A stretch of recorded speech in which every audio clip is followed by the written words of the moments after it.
देखिए, बात करने जा रहे हैं यूनियन ऑफ सब ग्रुप्स की। हमने सब ग्रुप क्या होता बताया, इंटरसेक्शन बताया, और ये बताया कि दो सब ग्रुप का इंटरसेक्शन भी एक सब ग्रुप होता है। प्रूफ हो गया? कर पाओगे? अगर अभी मैं कहूँ उसको प्रूफ कर दो तो कर लोगे? नहीं। अच्छा, अब यूनियन ऑफ सब ग्रुप का पहले स्टेटमेंट समझ लीजिएगा। इंग्लिश में है इसलिए कुछ लोगों को समझ में दिक्कत आएगी, सावधान। ये कह रहा है the union of two sub groups of a group G is a sub group of group जी। मतलब दो सब ग्रुप का यूनियन, वो सब ग्रुप कहाँ से निकाले गए हैं? ग्रुप से। वो भी सब ग्रुप होंगे इफ एंड ओनली इफ, इसका मतलब जानते हो, one is contained in the other. क्या मतलब हुआ? बस यही अंग्रेजी गड़बड़ होगी। क्या मतलब आया? नहीं समझ में आया? मतलब H1 और H2 दो सब ग्रुप हैं, है ना। सब ग्रुप की प्रॉपर्टी आप जानते हैं कि सब ग्रुप का सबसेट होता है जो ग्रुप की सभी प्रॉपर्टीज को फॉलो करता है। ठीक है, सब ग्रुप को प्रूव करने का तरीका भी हमने बताया था। अभी जब कोई क्वेश्चन आएगा तब बात करेंगे, जब उसको प्रूव कराएंगे। तो कह रहा है इसका यूनियन भी सब ग्रुप होगा, लेकिन शर्त क्या है? ये तब होगा जब one is contained in the other, यानी या तो H1 पूरा का पूरा H2 के अंदर हो, मतलब H1 के सभी एलिमेंट H2 में हो, यानी H1 is the subset of H2 हो, या तो ठीक है, और या तो H2 is the subset of H1 हो, तब हो सकता है। अदरवाइज ये सब ग्रुप नहीं होगा। बात में नहीं। मतलब जरा दूसरा स्टेटमेंट क्या करा है, union of two sub groups is not necessarily a sub group. मतलब दो सब ग्रुप का यूनियन यह जरूरी नहीं है कि सब ग्रुप हो। नहीं समझे? बोले हाँ समझ में आ गया सब। तो पहले तो एक एग्जाम्पल समझाया जाएगा, फिर इसको प्रूफ कराया जाएगा। और प्रूफ उल्टा भी करना है, मतलब एक बार हम ऊपर वाली चीज़ को लेंगे और नीचे वाली को प्रूफ करेंगे, एक बार नीचे वाली को लेंगे ऊपर वाली को प्रूफ करेंगे। ठीक है, कभी कभी ये लिख करके आता है कि सिद्ध करो कि दो सब ग्रुप का यूनियन जरूरी नहीं है कि सब ग्रुप हो, तो उसके लिए वो वाला स्टेटमेंट याद होना चाहिए। मैं एक एग्जाम्पल लेता हूँ। मैं दो सब ग्रुप ले रहा हूँ। सब ग्रुप का मतलब ग्रुप के सबसेट जो ग्रुप की सभी प्रॉपर्टीज़ को फॉलो करें। जैसे मैंने एक H1 एक सेट लिया, मैंने 2 का मल्टीपल लिया। हमने इसके पहले भी एग्जाम्पल बताया था। जैसे 0 लिया, 2 लिया, 4 लिया, 6 लिया, -2 लिया, -4 लिया, इस प्रकार से मैंने H1 लिया, है ना। हमने एक H2 लिया। अच्छा ये बताइए, मैं अगर यहाँ पर एडिटिव ऑपरेशन लेता हूँ, यानी H1 प्लस लेता हूँ, तो प्लस के केस में ये बताओ क्या ये क्लोजर प्रॉपर्टी को फॉलो करता है? प्लस के केस में ये क्लोजर प्रॉपर्टी को फॉलो करता है, क्योंकि कोई भी दो एलिमेंट उठाओगे, उनको ऐड करोगे तो फिर इवन नंबर मिल जाएगा। एसोसिएटिव करता ही करता है। आइडेंटिटी भी इसमें एग्जिस्ट करती है 0, और 2 का इन्वर्स भी एग्जिस्ट करता है, यानी ये ग्रुप की सभी प्रॉपर्टीज़ को फॉलो करता है, अतः यह सब ग्रुप हुआ। मैंने एक और लिया H2 मैंने मान लिया 5 का मल्टीपल लिया, तो 0, 5, 10, 15, -5, -10 एंड टिक टिक टिक टिक टिक।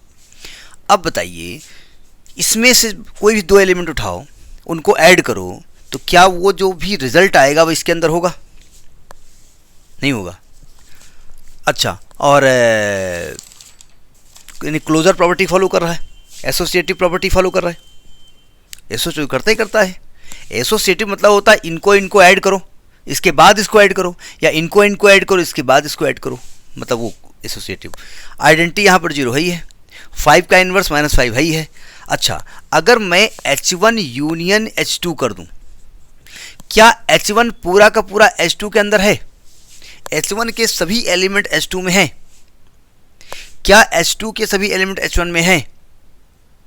अच्छा, कहाँ 5 यहाँ पर है? नहीं है ना।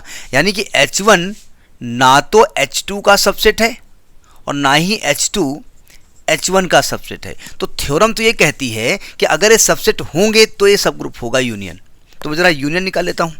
यूनियन में क्या हम करते हैं, यूनियन में सभी एलिमेंट लिखे जाएंगे आपके। तो यानी कि इसको ऐसे लिख दें, 0 लिख दें, +-2 लिख दें, +-4 लिख दें, +-5 लिख दें, +-6 लिख दें, +-8 लिख दें, +-10 लिख दें, है ना, ऐसे लिखेंगे। अच्छा, इसके दो एलिमेंट कोई उठाओ। जैसे हमने 4 उठाया, 4 बिलोंग करता है H1 यूनियन H2 में।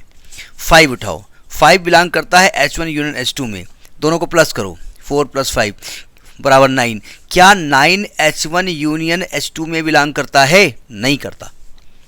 यानी इसके भी कोई भी दो एलिमेंट उठा लीजिए, अब कोई एक दो होंगे तो अलग की बात, आप कहेंगे 8 और 6 उठाएंगे तो ठीक है, नियम सबके लिए लागू होना चाहिए ना। तो अगर मैं इसमें से 4 उठा लूँ और 5 उठा लूँ, 4 भी है 5 भी है, और दोनों, और ऑपरेशन क्या है आपका? पॉजिटिव प्लस, तो अगर दोनों को ऐड करोगे तो ऐड करने से क्या दिख रहा है कि 9 आ रहा है, और 9 इसको बिलोंग नहीं कर रहा है। यानी H1 union H2 closure property को फॉलो नहीं करता। क्या सिद्ध हुआ? कि H1 union H2 sub group नहीं है, क्योंकि ग्रुप की प्रॉपर्टी को फॉलो नहीं कर रहा है। ठीक है, तो यही आपसे कह रहा है कि भाई ये सब ग्रुप कब होगा? जब H1 H2 का सबसेट हो या H2 H1 का सबसेट हो। तो पहले तो एग्जाम्पल हमने दिखाया, अब हम प्रूव करने जा रहे हैं। कैसे? सावधान। यहां पर एक वर्ड आया है इफ एंड ओनली इफ, जिसको क्या आप IFF लिखते हैं, इफ। क्या तरीका होता है? हमें पहले ऊपर की चीज को मानना पड़ेगा कि गिवन है, सब ग्रुप है, तो ये चीज प्रूव करनी पड़ेगी। एक बार नीचे की चीज को मान करके ऊपर की चीज प्रूव करेंगे। स्टेटमेंट दिमाग में है, मैं इसको रब कर रहा हूं, और सावधान, अब मैं प्रूफ करने जा रहा हूं। प्रूफ आएगा तो ये एग्जाम्पल मत लिखिएगा, ये एग्जाम्पल केवल आपके समझने के लिए। देखिए प्रूफ, देखिए प्रूफ में स्टेप 1 हम करने जा रहे हैं। इसको आप लिखते हैं द कंडीशन इज नेसेसरी, या ना भी लिखें कोई दिक्कत नहीं है। यहां लिखेंगे the condition is necessary, the condition is necessary. अब क्या करेंगे? जो ऊपर वाली चीज है उसको आप मानेंगे कि वो सब ग्रुप है। यहां गिवन क्या मानेंगे? गिवन मानेंगे कि H1 एंड H2 भी 2 सब groups.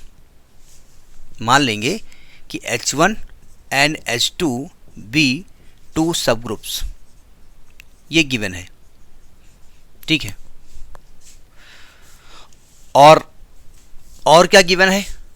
H1 is the subset of H2 given है, या H2 is the subset of H1 given. दो में से कोई भी एक चीज गिवन है। प्रूफ क्या करना है? टू शो क्या करना है? कि H1 union H2 is also सब ग्रुप, ये प्रूफ करना है। नहीं समझे? मतलब H1 H2 दो सब ग्रुप हैं। किस प्रकार के हैं? कि H1 या तो H2 का सबसेट है या H2 H1 का सबसेट है। तो प्रूफ करना है कि H1 यूनियन H2 भी सब ग्रुप होगा। जरा बताइए, सावधान, प्रूफ करने जा रहे हैं इसका। प्रूफ, पहले स्टेप का प्रूफ करने जा रहे हैं, सावधान। देखिए, since H1 is the subset of H2, इसका मतलब पहले बता दीजिए क्या होता है। यानी H1 के सभी एलिमेंट H2 में हैं। ध्यान से समझिएगा, H1 के सभी एलिमेंट H2 में हैं। क्या H2 के सभी एलिमेंट भी H1 में हैं? यानी H2 बड़ा है यहां पर। ठीक है, अगर H1 सबसेट H2 है, देन H1 यूनियन H2 क्या निकलेगा? अगर मैं इन दोनों का यूनियन निकालता हूं तो क्या निकलेगा? नहीं समझ में आ रही बात? क्या निकलेगा? अगर H1 H2 का सबसेट है, यानी H1 में 1 2 3 4, H2 में 1 2 3 4 5, तो यूनियन निकालो तो क्या आएगा? H2 आएगा ना, यानी यहां पर H2 आएगा। अगर H1 H1 is the subset of H2 होगा, तो अगर मैं H1 यूनियन H2 निकालूंगा तो H2 आएगा। या भाई कोई एक कंडीशन चाहिए ना, और अगर H2 सबसेट H1 है, ऐसे लगा दूं, देन H1 यूनियन H2 क्या निकलेगा? H1 निकलेगा। यानी कि H1 यूनियन H2 या तो H2 है, तो समझिएगा, और H1 यूनियन H2 या तो H1 है, ये मतलब हुआ ना। यानी H1 यूनियन H2 को H2 लिखा जा सकता है, और H1 और H2 दोनों क्या है? सब ग्रुप है। तो भैया H1 का मतलब यही होता है, और H2 का मतलब ये होता है। तो आप लिखेंगे as H1 and H2 are sub groups, so H1 union H2 is also a sub group. होगा नहीं होगा? बात समझ में आई कि नहीं आई है? भाई हमने कहा H2 सब ग्रुप है और H1 यूनियन H2 किसके बराबर आ रहा है?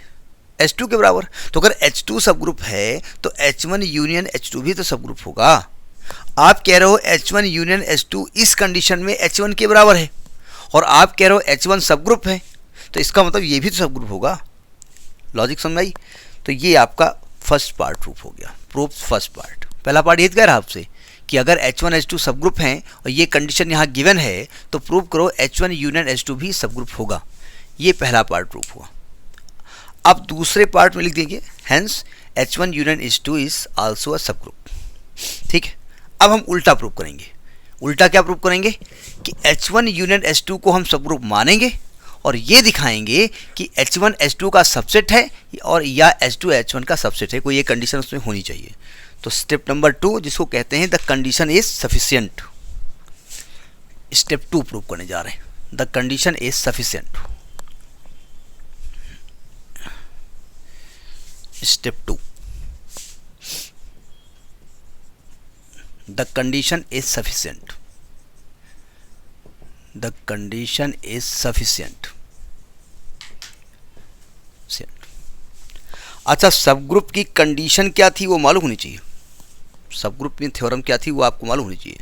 देखो इसको हम एक तरीके से कैसे कन्वर्स ऑफ दिस थ्योरम, यानी हम क्या करने जा रहे हैं, आप इसको कन्वर्स ऑफ द थ्योरम। ये प्रूफ हम लोग बहुत स्पीड से लिखते हैं, बड़ी अच्छी राइटिंग लिखते हैं। हम बहुत धीमे लिखते हैं, बहुत गंदी राइटिंग लिखते हैं। यहाँ गिवन क्या है? गिवन है कि H1 union H2 is a sub group. ये गिवन है। तो जैसे सब ग्रुप आया आप समझ गए कि कौन सी प्रॉपर्टी कोई फॉलो करता है। और प्रूफ करना क्या है? टू प्रूव कि H1 is subset of H2 है या H2 is subset of H1 है। ये दो में से कोई एक प्रूफ कर दीजिए, दोनों को अलग अलग करके प्रूफ कर दीजिए। देखिए कैसे प्रूफ होगा। ये प्रूफ कॉन्ट्राडिक्शन मेथड से होगा। बोले अरे ये तो और टफ अंग्रेजी। This proof we will prove this by method of contradiction. Method of contradiction क्या होता है? कॉन्ट्राडिक्शन मेथड आप बहुत बचपन से यूज़ करते आ रहे हैं। बोले ले पहुँच गए 9th 10th में। जब हमको क्लास 9th में √2 को इरेशनल प्रूव करना होता था तो हम कहते थे √2 एक रेशनल नंबर है और बाद में एक अपनी कंडीशन से प्रूव कर देते थे कि अगर रेशनल है तो ये कंडीशन होनी चाहिए, वो वहाँ होती नहीं थी तो प्रूफ होता था। ठीक है, क्या कैसे प्रूफ करेंगे देखो ध्यान से। प्रूफ करने जा रहे हैं इसको। कॉन्ट्राडिक्शन मेथड में क्या करेंगे, हम मानेंगे या तो H1 H2 का सबसेट नहीं है या H2 H1 का सबसेट नहीं है। ठीक है, यहां मानेंगे कि let H1 is not subset of H2 या हम मानेंगे H2 is not subset of H1। ये नहीं है। ठीक है, हाँ H1 union H2 sub group है, ये गिवन है, लेकिन ये सबसेट नहीं है। और आपसे कहा गया है कि यूनियन ऑफ टू सब ग्रुप तभी होगा जब वो एक दूसरे के अंदर कंटेन करें। मतलब या तो H1 H2 का सबसेट हो या H2 H1 का सबसेट हो। अब पहले इसको लेते हैं। If H1 is not subset of H2, अगर H1 H2 का सबसेट नहीं है मान के चलते हैं। ठीक है, देखो ध्यान से। इसका मतलब तो ये हुआ कि जो एलिमेंट H1 में होगा वो H2 में नहीं होगा।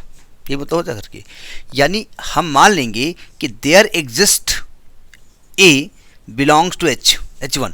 हमने कहा H1 में एक एलिमेंट A एग्जिस्ट करता है सच दैट। कैसा एलिमेंट भाई? इसके सभी एलिमेंट इसमें नहीं होने चाहिए, एक आध हो भी सकते हैं।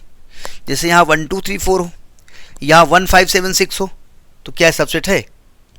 1 तो है ना इसमें। तो हमने कहा H1 में एक एलिमेंट हम ऐसे बिलोंग कर रहे हैं सच दैट जो H2 में बिलोंग नहीं करता है, तभी तो इस कंडीशन की हम बात करेंगे।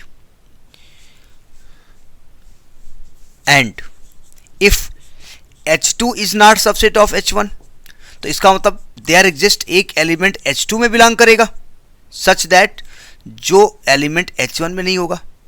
सही मैं कह रहा हूं? पता, अगर H1 H2 का सबसेट नहीं है तो एक एलिमेंट A, कोई भी एलिमेंट हो सकता है जो H1 में होगा लेकिन वो H2 में नहीं होगा। कोई ना कोई ऐसा एलिमेंट होगा, एक आध हो सकते हैं। क्या हो गया, ये सही तो है। और अगर H2 H1 का सबसेट नहीं है तो एक एलिमेंट B H2 में होगा लेकिन वो H1 में नहीं होगा। अच्छा, नहीं होगा, हाँ सही है, गलत है। वाह, तो आज बड़े गुस्से में बोल रही हूँ। अब जरा समझने की कोशिश करो। आप कह रहे हो A H1 में है, यही कह रहे हो ना। आपने क्या कहा यहां पर कि एज A किसको बिलोंग कर रहा है, H1 में, और B किसको बिलोंग कर रहा है, H2 में। तो क्या मैं कह सकता हूं कि A एंड B दोनों बिलोंग करेंगे H1 यूनियन H2 में? कहेंगे, कह सकता हूं मैं।